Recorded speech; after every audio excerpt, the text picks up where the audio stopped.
உதவி ஆய்வாளர் திரு பி மாணிக்கம் அவர்களின் தலைமையில் மாயா, ரஸ்டி, ஜிம்மி, விக்கி, ராக்கி மற்றும் பாப்லோ ஆகிய வீரமுக நாய்கள் கம்பீரமாக அணிவகுத்து வந்து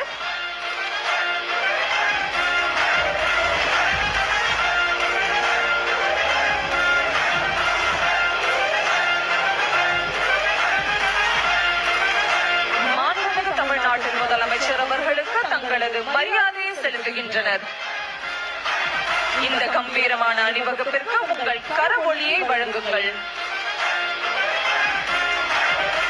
இதோ உதவி ஆய்வாளர் திரு பி மாணிக்கம் மற்றும் பயிற்சியாளர் கருப்பையா அவர்களுடன் மோப்பனாய் ராக்கி மாண்புமிகு முதலமைச்சர் அவர்களுக்கு பூங்கொத்து வழங்கி தனித்துவமான வரவேற்பை அளிக்க வருகிறது. மனிதர்களுக்கு இணையாக கட்டளைகளை புரிந்து ஒழுக்கத்துடனும் அன்புடனும் செயல்படும் இந்த அற்புதமான தருணத்தை அனைவரும் கண்டு மகிழ்கிறோம்.